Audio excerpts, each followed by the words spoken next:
them. And on the budget too, he insisted it was no one's but his own. Mark Nichol, Sky News. You're watching Sky News Overnight. We'll take a break there. Coming up in part 2, the United States unveils its top-secret stealth fighter. Don't go away.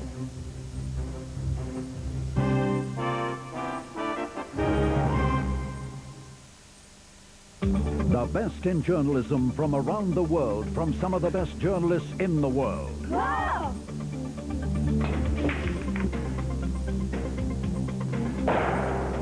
Our camera team keeping you in the picture against the odds.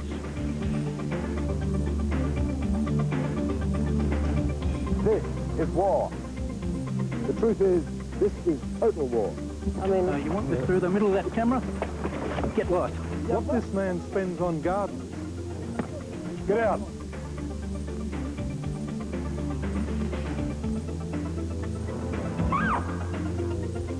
The Reporters, weeknights, 7:30, only on Sky News.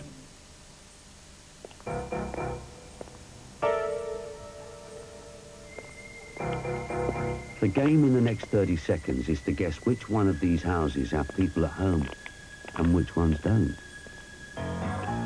House number 1, in or out? House number 2, what do you think?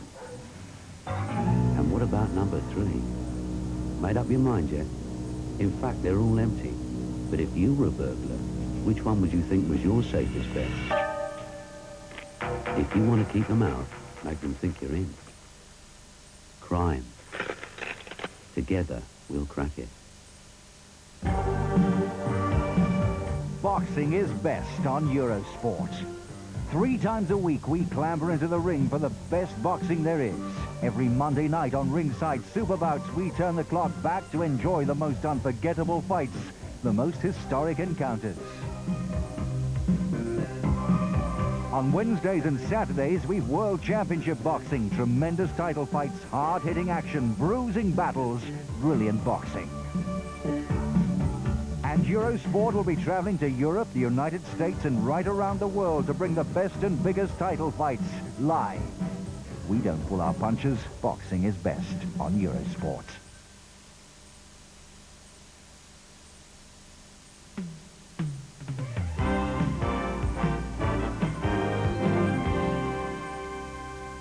Welcome back to Sky News Overnight. It's 22 minutes past 3.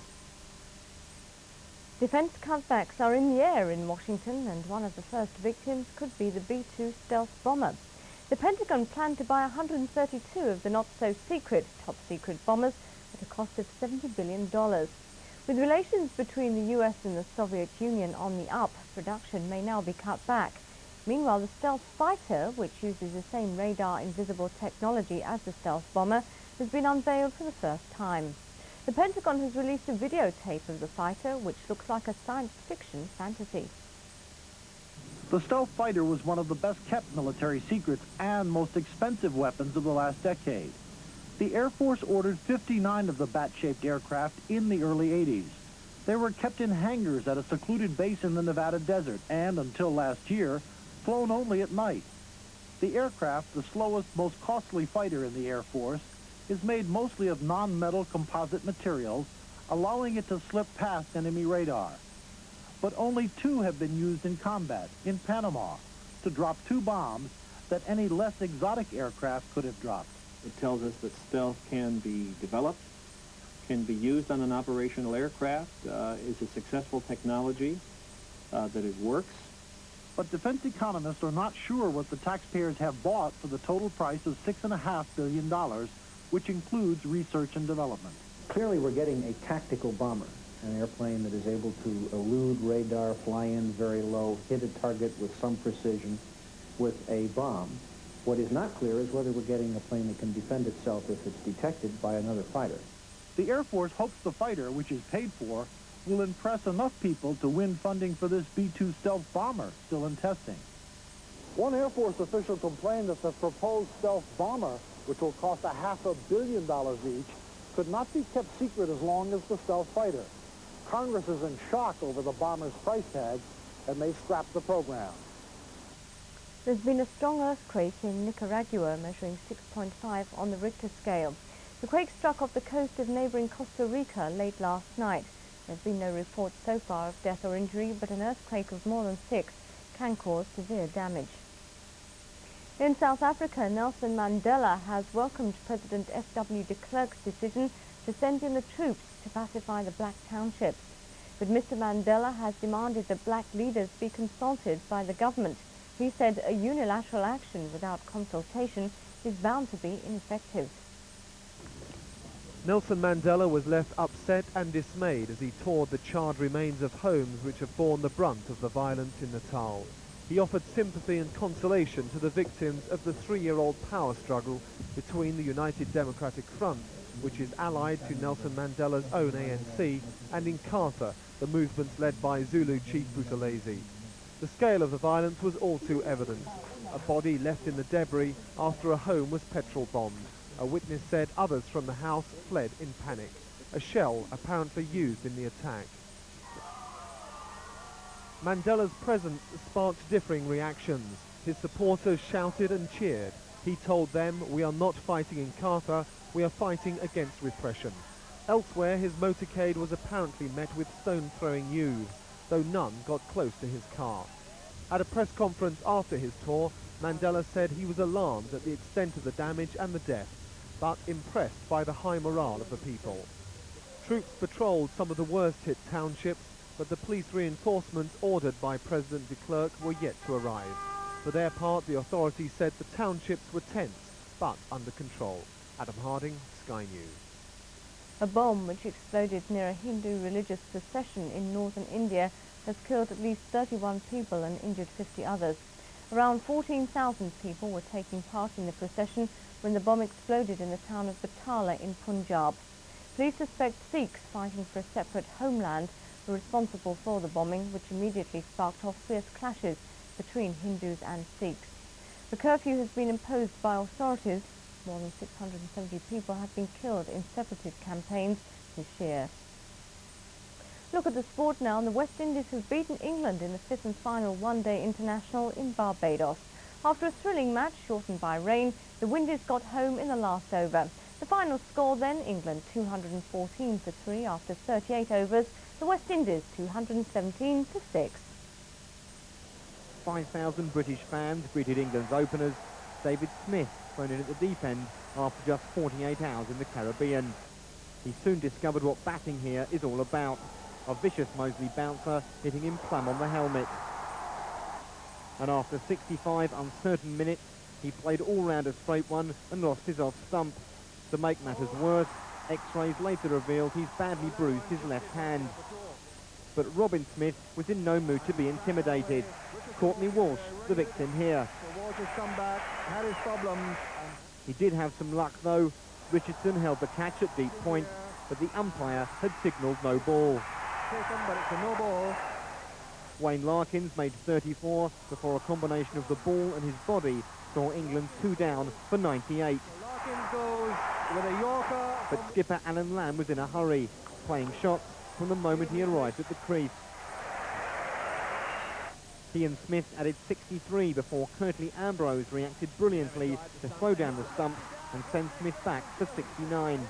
That really was superb. Picked up in the left hand. Lamb went on to reach a quick-fire 50 himself in the final over, and England's total of 214 looked likely to be enough. And that brings up the 50 for Lamb. But they'd reckoned without Desmond Haynes.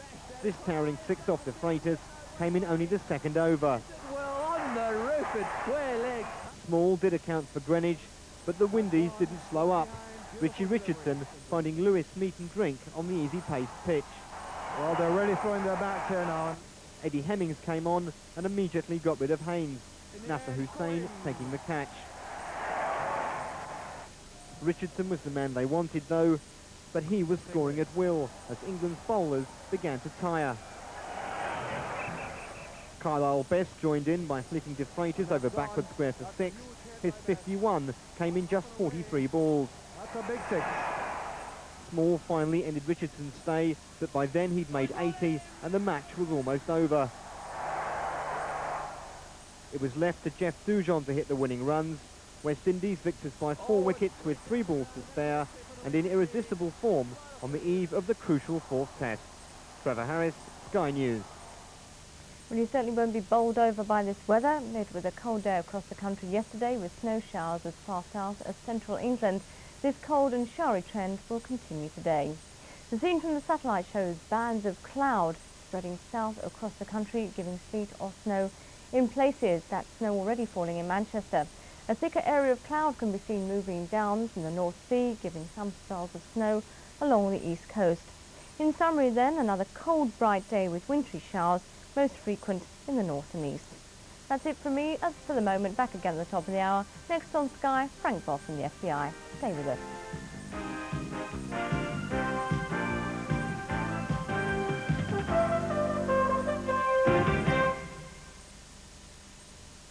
Hello, on this edition of the Frank Boff interview, will Environment Secretary Chris Patten's plan to cap local authorities bring poll tax rates down and save the Tories? Plus, why history is no longer about 1066 and all that. And Britain's Oscar winner Phyllis Dawson, the backstage queen of frocks who makes the stars shine on the silver screen.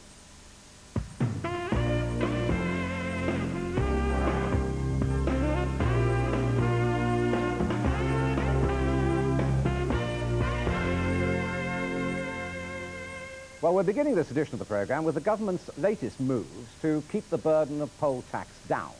Now, the Environment Secretary, Chris Patten, has within the past few hours announced plans to cap local authority spending in key councils, most of them which are Labour-controlled.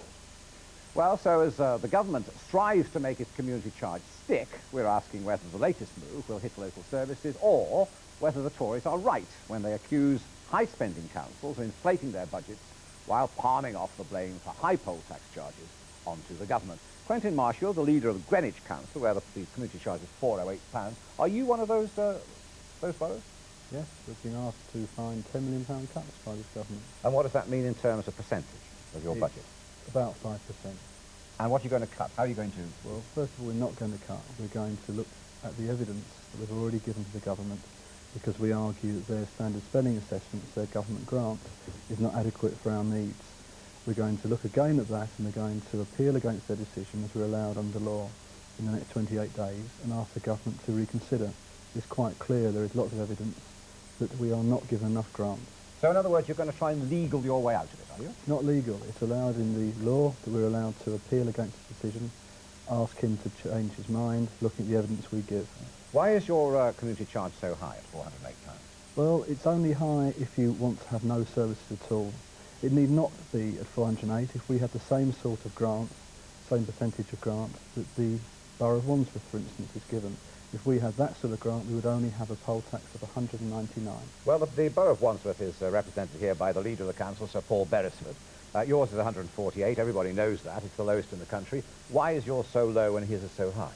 Because he can't manage his service properly. I think most of the councils in the country are waking up to the fact that though the government's requiring them to set a community charge, it's down to them to set the level. It's down to them to look for the services, to look at the way in which they produce them, and they've had 2 years' warning.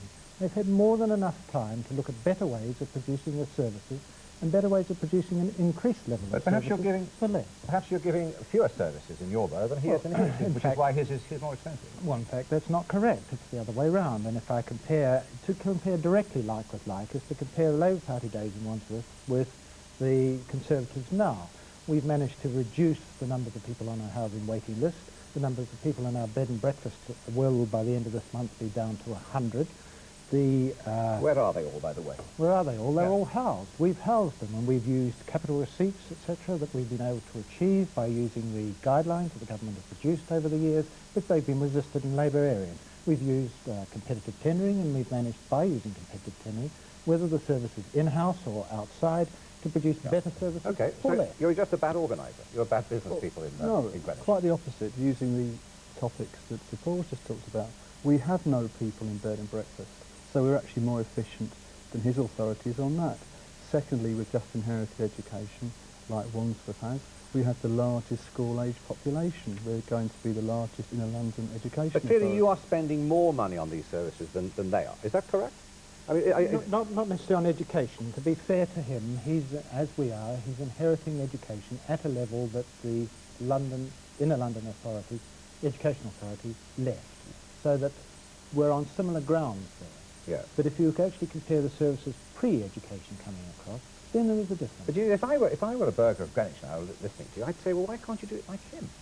Well, we are doing it like him at a level which is accepted by the government. The government's district auditor, who was set up by the government to make sure, in my opinion, to make cuts occur, has actually said we're an efficient authority, that we're doing all right. But you've been capped today.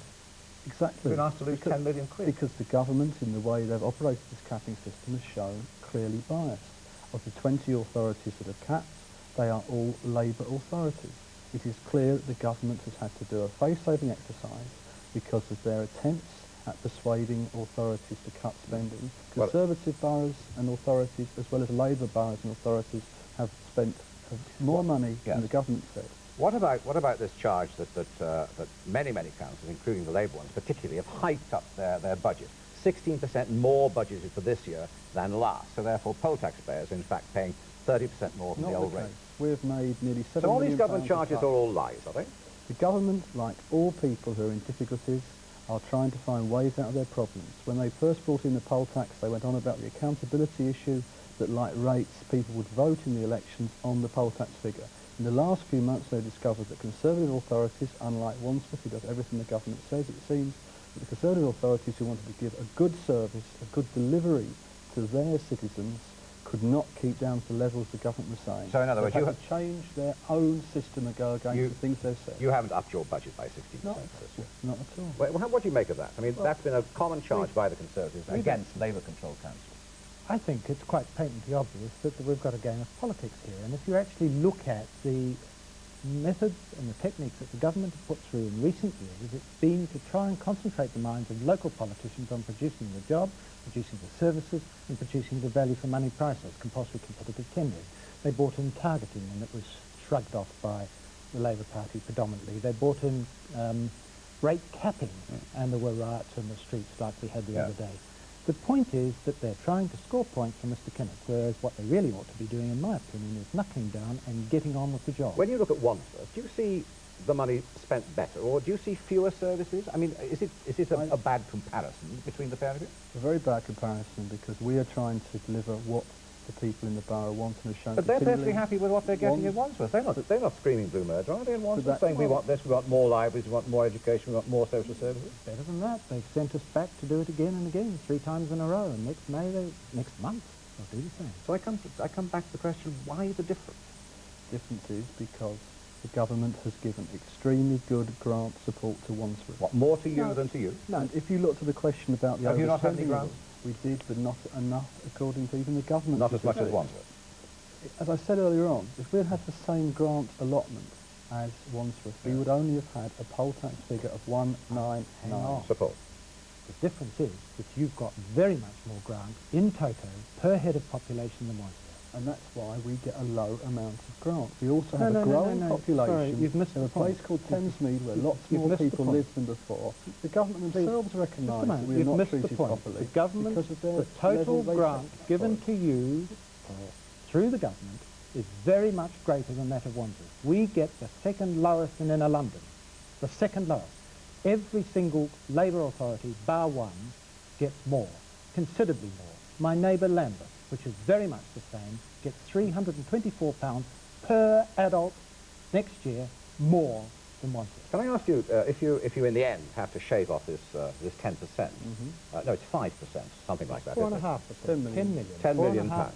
4.5%. The people, I gather, of Greenwich will pay £65 less. That's a rough calculation. Is that right? Extremely rough, because the way the government's calculated it appears to be on a 100% collection, and the Scottish experience shows that even in Wandsworth there would not be 100% collection. But you could find that, couldn't you? I mean, 5% is not that much. I mean, what would go, do you think? If we had to find 10 million and the government did not change their mind and the law court said the government was being reasonable, we would have to be looking at the new education service that we've taken over. It's only the 3rd day of running it, and we've already had the problems of growing their budget, looking at social services provision, looking at leisure provision.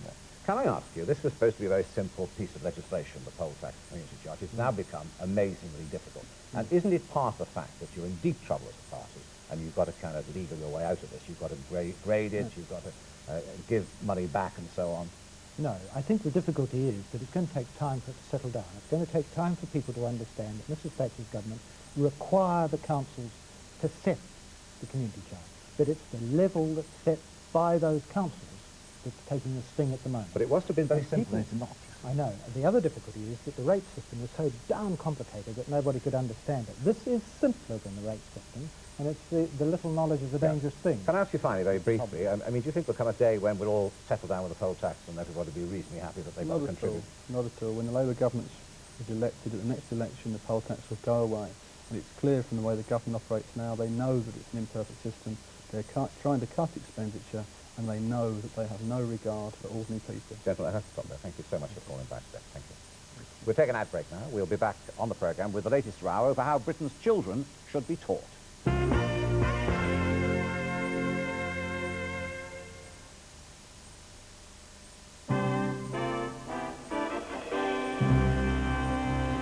The siege at Strangeways prison is crumbling. Police in riot gear are believed to have gone into the prison to regain control from rampaging inmates. Environment Secretary Chris Patten says 20 local authorities in England will have their poll tax rates charge capped. And Imelda Marcos claims US President George Bush advised her how to spend her millions. Those stories and more after the FBI.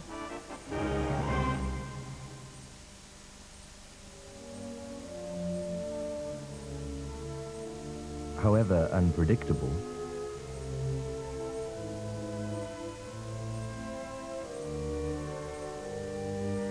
however unexpected,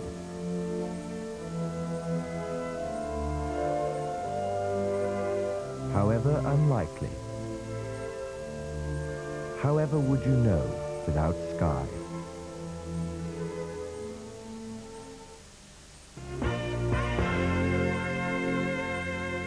Welcome back. I have a little test for you that's sure to take you back to your school days. Tell me, what were the dates, do you think, of the Battle of Hastings, the Great Fire of London, and the Great Reform Act? Well, 1066, 1666, I've got a prompter, of course, and 1832. Now, if you didn't get them, never mind, because a new report on teaching history today, can I just borrow this? It's a formidable document. It argues that the subject is more about imagining yourself as one of the William the Conqueror's archers than actually being able to remember the date of the Battle of Hastings. But while the report sets out the new views on how history should be taught in Britain's schools, it has upset, I suspect, many of the old chalkies of the history establishment. And if the Prime Minister's views are anything to go by, the authors of new method history are going to be given the dunce's cap. Let me introduce, first of all, Mr. Martin Roberts, who teaches history. What does this formidable report say about how history should be taught, and do you approve of what it says? I do approve of what it says. What it says is history could be taught in a variety of ways, but in particular it can be taught looking at cause and consequence, looking at interpretations of subjects, looking at the way evidence is used to reach historical generalisation. And don't we do that already? Well, yes and no. We don't do it in a very systematic way, and I think this is the crucial thing, which we'll be discussing, I suspect, in a moment. It puts knowledge in those contexts in such a way that knowledge is lively and youngsters experience a lively and stimulating experience. In other words, it will make it attractive and interesting for youngsters. That is a crucial part of the argument. I think so, yeah. Professor Skidelsky, what do you think of this report, what you've made of it, and do you think it's along the right lines? Do you approve of what it's saying? Well, I think it's a very good report on the whole. It certainly opens up the subject. It's very, very thorough. It's very wide-ranging, and I think it puts the whole debate on a much more solid basis. Incidentally, I didn't agree with the characterization that it promotes imagining yourself into some sort of character in the past. Very few people do agree with my introductions to their items. No, in fact, it emphasizes knowledge all the way through. The real question is whether it manages to embody that emphasis in the attainment target. Tell me what the debate is. What are the lines drawn? Some people are simplifying it to say it's about learning dates, as I said there, learning the battles and the major dates, the political dates in our history, and the kind of context of when that history took place. I would have thought it was a mixture of both of it. Well, of course, that's what it's coming to, and I must say that much of the debate, or the polarized positions, has been entirely the creation of the media, who like to see it in terms of battles. Of course, history is about battles, and here's another battle. But what the report says, and this is a very valuable thing, it says knowledge includes understanding. And if you start from that basis, you can have all the fun, but you also have the hard facts. And the hard facts are part of knowledge. Understanding them understanding how they connect with each other, understanding not only what happened, but why it happened, and what the consequences of things Well, were. I tell you, a part of knowledge. I remember when this began. It had nothing to do, by the way, with the media at all. It had to do with politicians standing up and saying, we must teach British history. We're losing the contact with British history. We should get the old dates learnt by rote. We didn't do that in the media. This was a government thing, an education department thing, wouldn't you agree? And that's what stirred this debate and oversimplified it. Yes, I'm sure the oversimplification is real. I think the major difference between Professor Kowalski and myself, and I think it's the one which we ought to explore, is whether one should set knowledge aside as a separate attainment target. Now, explain to me what you mean by that, by setting knowledge aside. Well, one absolutely central characteristic of the national curriculum is testing at 7, 11, 14 and 16. And that testing will be based on the attainment targets which are defined in this report, the geography report and the science report and so on. And if in fact the testing goes for dead knowledge, arid lists of facts with their criteria. Can you recite this, that, the other, which was a common question. And it's about memorisation rather than understanding, then the experience of youngsters in schools will be poor. And my worry about setting knowledge as a separate attainment target is because there's so much pressure on teachers. Now, presumably, you can set a target and measure and mark facts and figures and recitations, but it's rather more difficult to measure knowledge. It's attainment in knowledge. Well, I think all the attainment targets are going to be very, very difficult because they are all based on the concept of levels of attainment ranging from 1 to 10, and how you assess levels of knowledge is very, very difficult. But you see, what actually happens is that they've done everything but mention knowledge. For example, they talk of understanding, measuring understanding. But they've earlier said that knowledge includes understanding. Well, doesn't so it? Why not say knowledge? Yes. The reason they don't say knowledge is that they're terrified that because they've got this caricatural view of knowledge, as you put it, arid collections of dates and facts which are not connected with each other, they don't want to mention the word. But what a terrible position it is when talking about history that you can't mention the word knowledge. It's a knowledge-based subject. Yes, but I mean, I didn't think it was ever quite like that. I mean, surely what history is about, you've got to know when it happened. Yeah. You've got to know what the date was and when it happened, where it happened, and why it happened, and how it affected the people who were part of it and came afterwards. That's right. Isn't that a kind of a simple definition of what we're about? Here. Well, what's so complicated about that? Can I give you an example which I think might actually encapsulate this debate? Just take 1066 and the Norman Conquest. Now, what the working group is recommending is, yes, the Norman Conquest should be there, but it should always be approached through the attainment targets about cause and consequence of the Norman Conquest, about interpretations, about the biotapestry, about the various chroniclers, about the way various bits of evidence are used. And they say, and I agree with them, having defined these key bits of information which are here in this report, you don't actually need to set up a separate knowledge attainment target, which have the Norman Conquest 1066, Battle of Trafalgar 1805. Can I introduce one of the worries that the government has rather hijacked education here, and that you know, it's teaching a political creed and not so much history. Are you worried about that? Have you got sufficient control over your teaching not to let that happen? I don't think the government has hijacked it. I don't think they'd be allowed to. There are too many intermediate bodies set up. I think the real worry is that the content may be overprescribed here. There is so much stuff that's in there. There's British history, which is going to be the core. There's European history. There's world history. There's ancient history. And what's more, there are all these very detailed history subject units. Now, you can always quarrel about what you put in and what you leave out. For example, in the modern compulsory unit on Britain, they've left out the First World War. Well, I mean, recent history of the last 5 or 6 months is absolutely riveting Yeah, stuff. well, it stops in 1969. It does. Yes, That's when the curriculum stops. Is it? That's when the curriculum stops, at least in British history. But, for example, to leave out the First World War, which is a really major turning point in the 20th century, perhaps the major one, seems to me not to make sense. But you're always going to have this sort of quibble when you over-control what goes in. I want to give you a final word. Is it going to be difficult to implement? I gather it's now going to people to comment on, and the professionals will be able to comment on it. When's it going to come in, and when's it going to happen, do you reckon? Is it going to be difficult? Well, John McGregor has postponed the discussion by about 2 months. I mean, he's had a new period of 2 months. And we're going to have to throw all the old history books away, aren't we? I think if a report like this comes in, which I hope it will, then most of the books in most history cupboards are obsolete and they'll need to be replaced. and there is an investment which I hope the government actually will recognise. Oh, what an optimist you are. Gentlemen, thank you both very much indeed. We'll take a break now, shall we? Next on the programme, the woman who made Kenneth Branagh a king.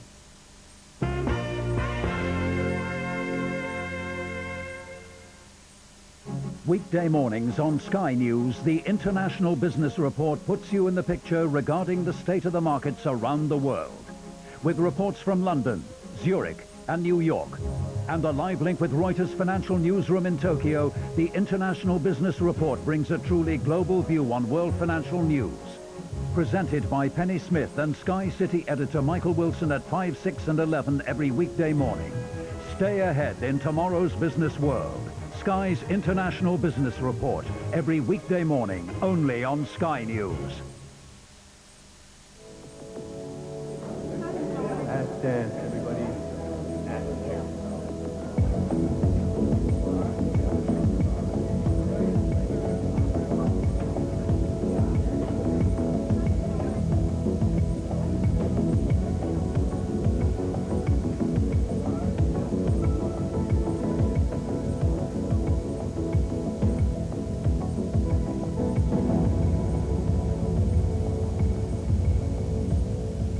Never leave your valuables unattended. Crime. Together we'll crack it.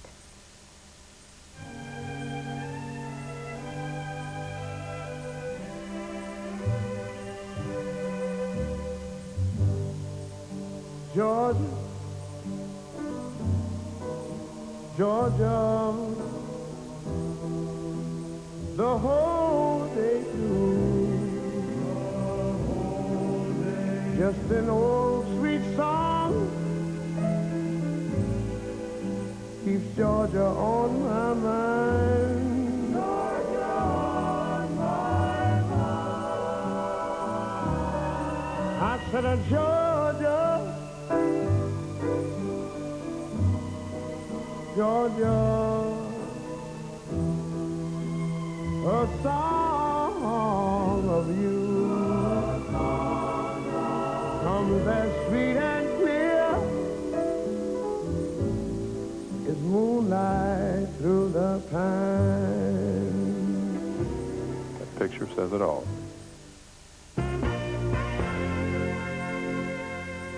Welcome back to the Frank Watts Institute. Have you ever wondered, I wonder, who made Anthony Hopkins the Hunchback of Notre Dame? Or who put the Sheikh into Peter O'Toole in Lawrence of Arabia? Well, the answer is someone who has spent a lifetime dressing up the stars, Britain's Phyllis Dalton. And in her latest success on the silver screen, she caught the eyes of the Hollywood judges, winning an Oscar for her costumes in the latest film version of Shakespeare's Henry V, starring Kenneth Branagh. Well, Phyllis, many, many congratulations. Thank Well, here it stands, and it's the greatest accolade in the business. And it's not the only one you've got two Oscars. Yes, that's my old one, the new one coming now. The new one, which you got for Brandon's Henry V, Yes. that's been great. That's right. Yes. Tell me about this one. This goes back to 65, doesn't it? That's right, to Dr. Zhivago. Yes. And you're pleased with that one? Yes, I've been very happy with my one for a long time. Absolutely. I didn't really think I'd get another one. You've got a place for it. They will Of evenly course. balance along the mantelpiece. will they? Beautifully, yes. Might even build a new bookshelf. Wonderful. Why not? Wonderful. Now, tell me something about your skill and your craft, because that was, who was in that now, Zhivago? It was Judy Christie, Rod Omar Steiger. Sharif. Yes, one of the Geraldine Chaplin. Yes. What about Sharif? I mean, he was a great heartthrob, wasn't he? Yes, he was. Maybe he still is. I don't know. I haven't seen him for a long time. And for that particular film, I mean, as I recall, it was set in Russia. Was it shot in Soviet Union? No, we didn't go to Russia at all. That was a challenge because we made it almost entirely in Spain. A second unit went to Finland for about 3 weeks to do the really vast lifting of snow because we were stuck in Spain and we were going to do the snow up in Soria in the northern region, where I believe they're supposed to have an awful lot of snow, but not the year that we were I shooting. see, I see. Now, what were the problems of dressing that? Because obviously the period dictates what the dress Yes. is, don't you? And the kind of weather, presumably. Yes, I think one of the challenges to me was, and probably to the art director as well, that there are an awful lot of people still around that know exactly how it looked and how everyone dressed. And one, as we said, we didn't go to Russia. But we did have lots of very, very good reference. Yes. And the other thing was, of course, it's difficult to budget because when you've got people living in such cold conditions, you don't know how many layers of real clothing it's going to take Now, to make them look right. Yes, how many sort of changes would a star have, like Sharif or? Sharif, well, of course, that one he did age from, you have the problems of aging as well. So I can't remember exactly now. And you had a team of how many? many? A team of how many? I would probably have had about 20 in the wardrobe on that, because you have certain people who look after probably a dresser for each of the main stars. Yeah. And people to do the washing, and people to do what we call breaking down, making things of old, and repairing things and sewing and work. We'll come to Branagh in just a second, because it's curious coincidence. The first time you worked on a film like that as a seamstress, learning your craft, was on the first Henry V. That's right. With Olivier. Olivier Henry. Did you touch the hem of the great man? I didn't. I've always regretted that. I always regretted that I never did work on a film that he was on. Yeah. He was one of my great heroes. And then it went full circle, and you came around to doing and dressing Branagh. Yes. I mean, when the Branagh one was suggested, I mean, it was almost uncanny. So obviously then one desperately wanted to do it. Yeah. We have some of the costumes you made. I mean, did they owe anything to what you'd learned way back in 1944, wasn't it? I think they owe a lot to what you learn along the way and all the years in between.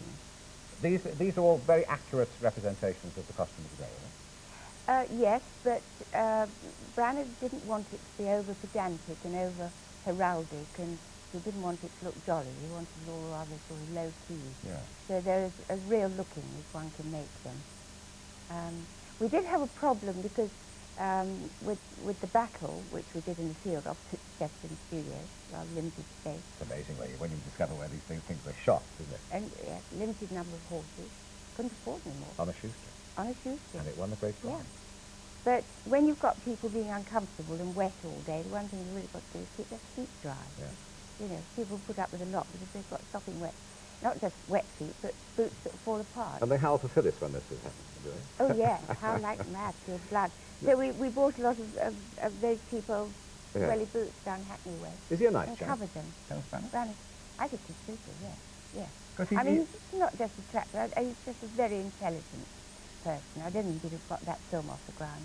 Really? And done what he had. Because he got a lot of bad publicity last year. People were sniping at him a lot, Totally unnecessary and absolutely not from him.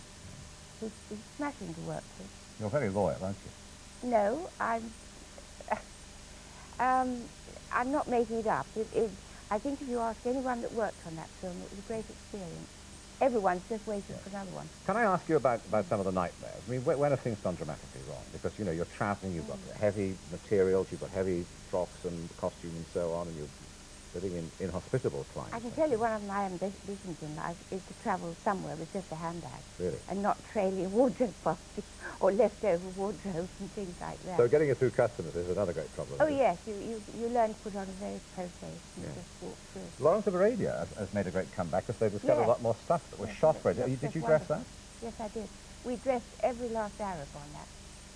You see, you're talking about Zhivago, Lawrence of Arabia. I mean, I remember going to see those films. They were revolutionary films. I mean, we hadn't seen the screen like that before, the shooting like that before, the colour like that before. The photography on Lawrence was just stunning. Coming across the shimmer, do you remember that? Absolutely. But they just dressed in white there, didn't they? The old Arab stuff. Just any old thing, yeah. What were the problems there? There you were in the desert. We were in the desert, but the thing was that all Lawrence's little tribes that moved with him, that long trek across the desert, each of those costumes was, I don't know whether you call it duplicated, but there were 10 each of those identical. Because we were first in Jordan and then we moved over to Spain. Obviously, we were putting them on different people. Yeah. So one had to have a lot of everything. Is there a lot of... is there a lot of inspiration in your designs, or do you go back... Presumably the research is a very considerable part when you're asked to dress a particular period. It's the most fascinating bit, too, because that's when you can sort of daydream about how lovely it's all going to look before things start going wrong. Yeah. Or you can't find something you set your heart on that's a key to a costume, Have you ever lost a major costume? Yes, on Dr. Zhivago we did. We lost Geraldine Captain's ball dress. Again, it turned out all right in the end because what had happened was Burmese Nations had made it in London originally, and we'd fitted it in London, but we'd had the embroidery done in Spain. So when it was lost, I just got the Spanish people, they'd done embroidery before, but we had to use them here. They did Hey, it. thank you very much for talking. We could go on for ages. That's lovely, and when the other comes back, what a fine pair they'll make. Thank you so much for joining us. Well, that's it for this edition of the programme. Do join me tomorrow, every weekday night, live at 8:30. We're here on Sky News. It's the best way to make use of your dish, or indeed your cable. Until then, goodbye.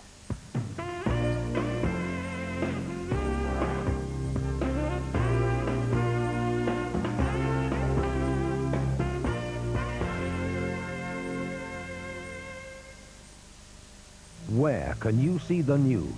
On the hour, every hour, 24 hours a day, only on Sky.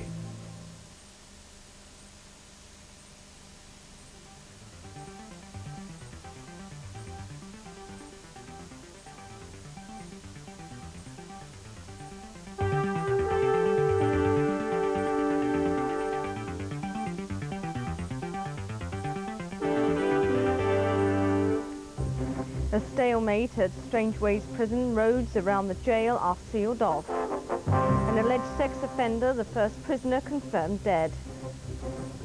And Patton caps the poll tax. Labour call it a political fix.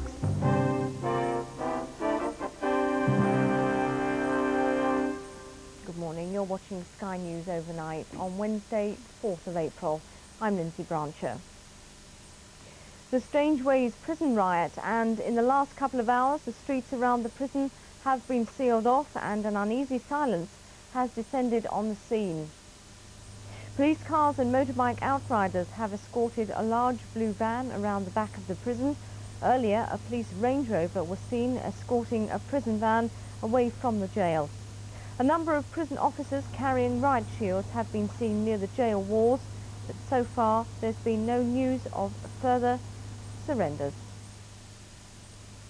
Meanwhile, the first death has been confirmed. Derek White, on remand on charges of indecent assault and buggery, has died in hospital after being admitted with head wounds. The Home Office has confirmed he was a Rule 43 prisoner, which means he was in solitary confinement for his own protection.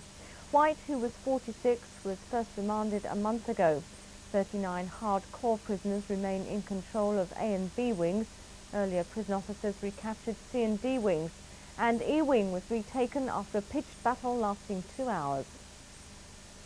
It's become clear that the rioting inmates who started sporadic fires during the night carried out a murderous assault on an alleged sex offender. The Home Office said that Derek White was on remand from Sale Magistrates on charges of indecent assault and buggery. White, who was from Manchester, was admitted to the Northern General Hospital from the remand block on Sunday evening. He was treated for head wounds and a dislocated shoulder and was complaining of chest pain. This afternoon, he died. I've heard it very recently about his death. Tragically sad, but whether in fact the death is caused through whatever happened in the prison, I am not in a position to comment. The police will hold an inquiry. There will be an inquest, obviously, and I cannot comment on that other than that. The man was obviously a prisoner on the remand wing. He hadn't been convicted yet. I don't even know that, but all I know he is one of the inmates that was sent out badly injured on Sunday. What's the mood, would you say, in the prison now? Well, to my knowledge, the inmates in the prison do not yet know of this situation. There is a possibility they can watch telly, there is a possibility they have radio, but I don't know, and they have not said anything about this death yet. The Home Office says that 31 prisoners surrendered during the day under the supervision of outside observers invited by the governor. 9 prison officers were injured. He denied a report that 4 bodies had been found inside the prison.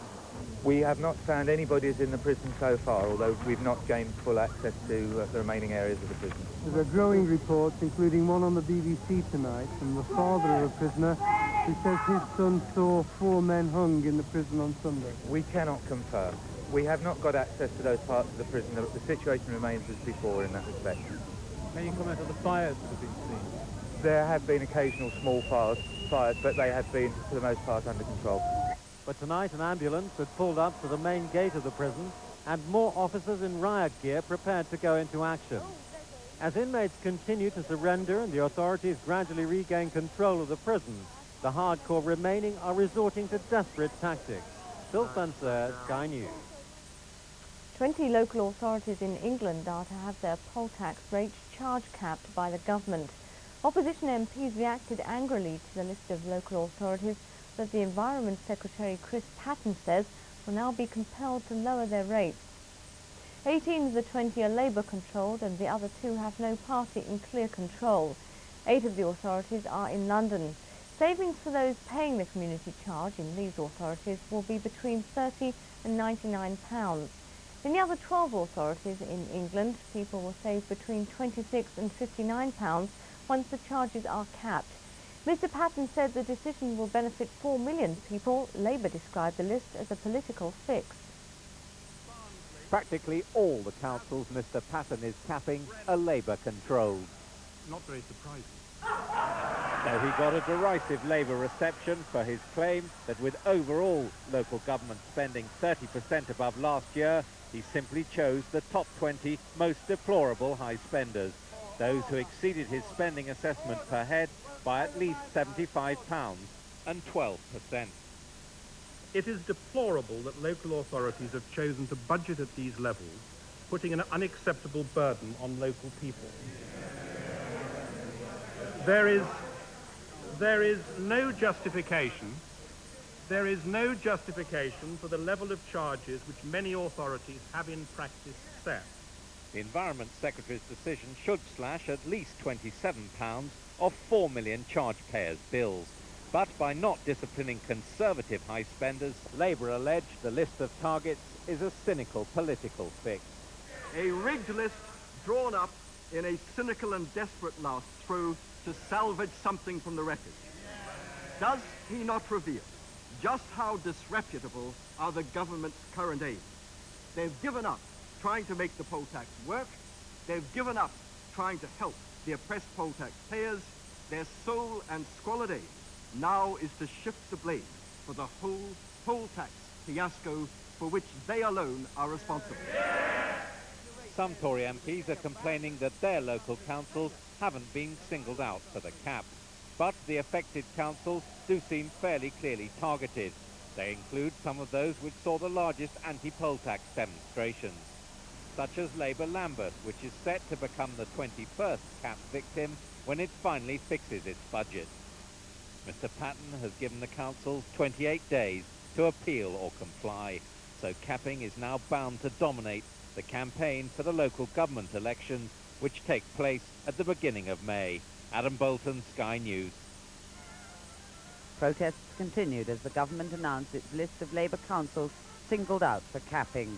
Trade union boss Norman Willis delivered his message that violence is not the way to lead the fight, but warned the government that its tactics mean the protests will continue.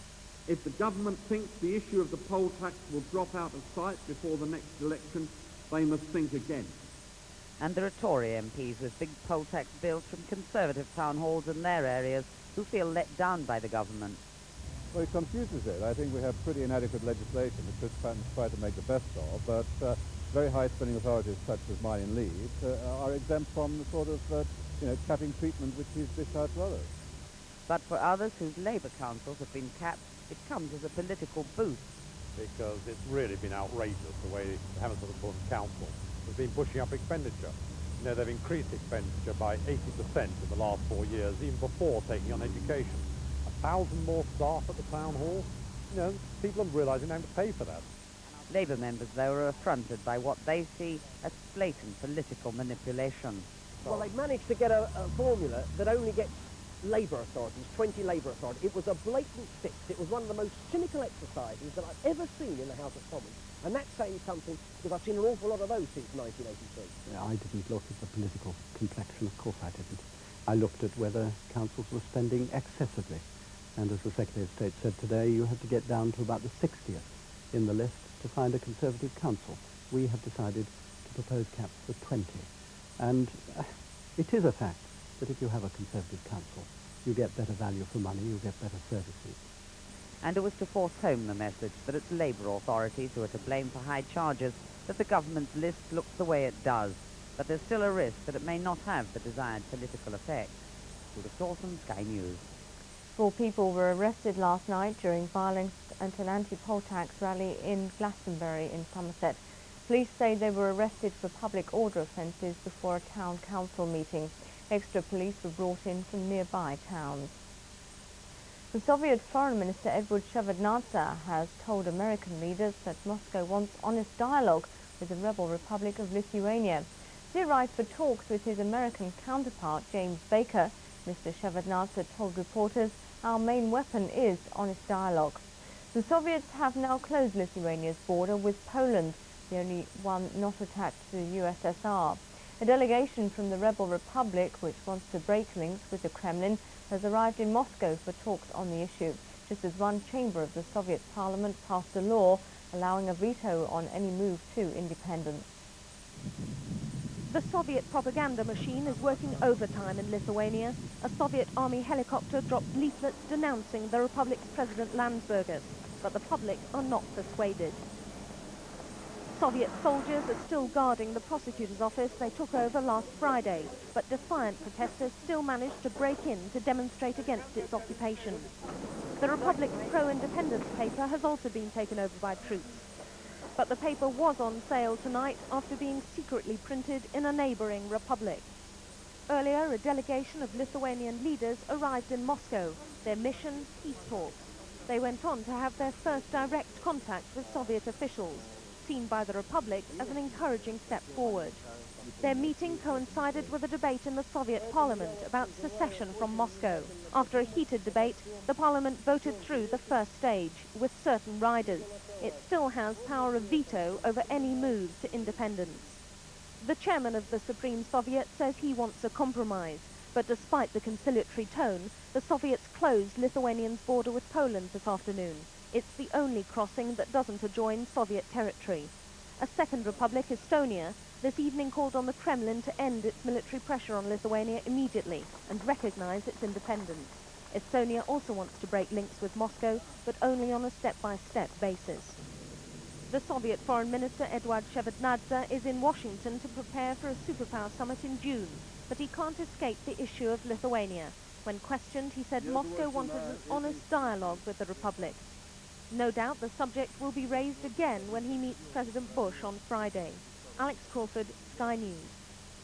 Scottish police are this morning questioning a 36-year-old Palestinian about the Lockerbie bombing, which killed nearly 300 people.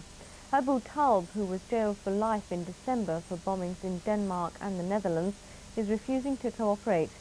His flat near Stockholm was searched after it was discovered he'd travelled to Malta in the period before the Lockerbie bombing. Detectives found shreds of Maltese clothing in the suitcase, which is believed to have contained the bomb. Imelda Marcos, the former First Lady of the Philippines, will ask US President George Bush to testify in her defense. Her defense lawyer has alleged that Mrs. Marcos was advised by Mr. Bush how to spend her millions. Marcos's lawyer says that in 1981, Bush, then the vice president, travelled to the Philippines to ask her and President Ferdinand Marcos to spend their money buying United States property. The Reagan administration was worried that the Marcoses were going to invest in Libya because they were friends with Colonel Gaddafi. The revelations came as a case against Mrs. Marcos was opened in New York. She was accused in court of treating the country as her own personal piggy bank. Mrs. Marcos is also accused of racketeering, fraud and obstruction of justice. She could go to jail for 50 years if convicted. The Chancellor of the Exchequer, John Major, has been speaking about what he called the bumpy ride ahead before the inflation rate begins to come down. He told a Commons committee yesterday interest rates should fall next year. He said he still intends to take the pound into Europe's exchange rate mechanism. The Treasury Committee hearings gave MPs from all parties their first opportunity to quiz the Chancellor on the budget. John Major stuck closely to the forecast he gave then, but he did claim there were now real signs that high interest rates had done the trick and were slowing demand. So I think interest rates will be beginning to move down. I think if we're going to have inflation at 5%, which is our central forecast for the middle of next year, it defies logic that interest rates would still be at their present level of 15%. And for a committee that's on record supporting sterling's early entry into Europe's exchange rate mechanism, the Chancellor's answers to their questions followed the more positive vein he's said to have taken with his European colleagues last weekend. have the conditions other than inflation for British membership of the exchange rate mechanism been met, apart from details? No, but they're moving towards being met. A good deal of progress has been made on a number of the conditions for membership of the exchange rate mechanism, but they haven't all been met. And the inflation John Major's answers reasserted his independent line from the Prime Minister's almost universally negative stance on the European monetary system. And on the budget too, he insisted it was no one's but his own. Mark Nichols, Sky News. You're watching Sky News Overnight. There'll be more news after the break, including the cricket. The Windies take a thrilling victory in the one-day test against England. Stay with us.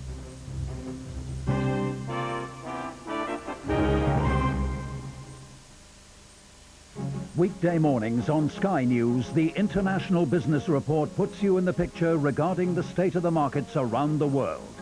With reports from London, Zurich and New York. And a live link with Reuters Financial Newsroom in Tokyo, the International Business Report brings a truly global view on world financial news. Presented by Penny Smith and Sky City editor Michael Wilson at 5, 6 and 11 every weekday morning. Stay ahead in tomorrow's business world. Sky's International Business Report, every weekday morning, only on Sky News.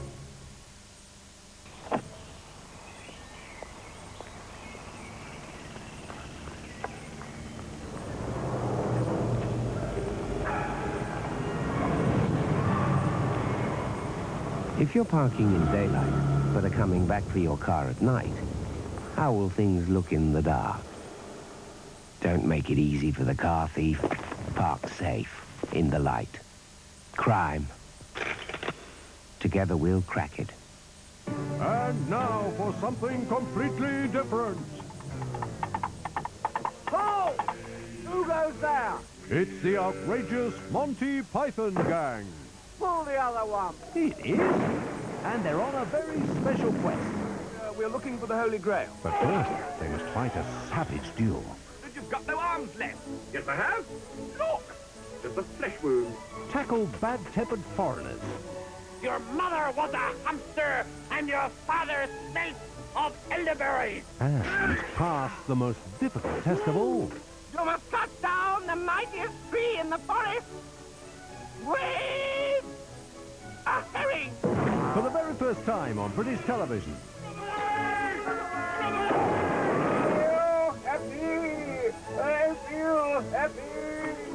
Monty Python and the Holy Grail. Friday at 8 on Sky Movies.